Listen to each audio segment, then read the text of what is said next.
On the tarmac at Al Udeid Air Base in Qatar, a C-17 opens its doors to a new life.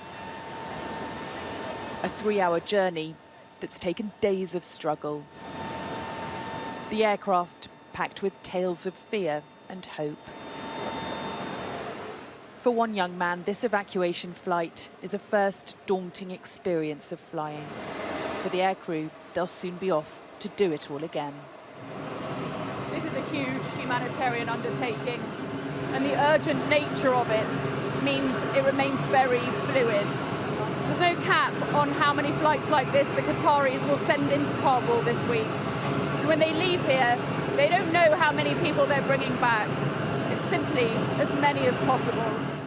For those left behind, the window for evacuating is closing fast.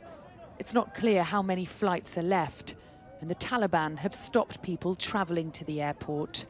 One Afghan security guard who worked for G4S, protecting the British embassy in Kabul until last year, has lost all hope of getting out. He told us the Taliban is actively looking for him.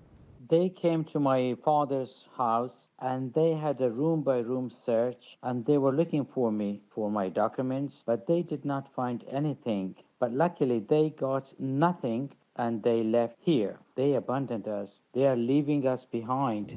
G4S say they are working with the UK government to support a safe outcome for their employees in Afghanistan. They hit me, but I'm Australian citizen. They hit me, but... This man, who holds an Australian passport with relatives in the UK, was beaten on his way to try and get an evacuation flight.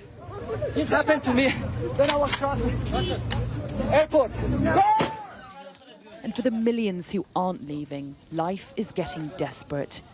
Food prices are rising and people can't access cash to buy it anymore. Since the Taliban took control, foreign aid has been frozen. The World Food Programme has spoken to Sky News and warned they could run out of funding as soon as next month.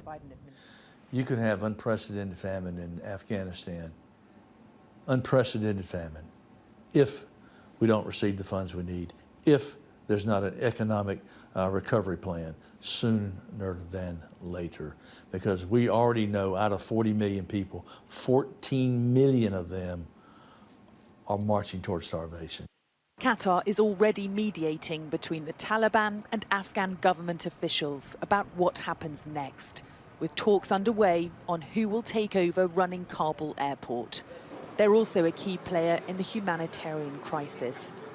Accommodation built for Qatar's World Cup is now housing refugees. The person at the heart of this effort is the country's deputy foreign minister. We didn't expect this number of babies, kids, pregnant women, and we're trying to cope with the situation. Everyone was talking about a timeline that would last for weeks or months. But then overnight, everyone was surprised that, what happened has happened and we need to deal with the situation. And with remaining evacuations now numbered, international efforts must focus on helping the people left behind. Sally Lockwood, Sky News, Doha.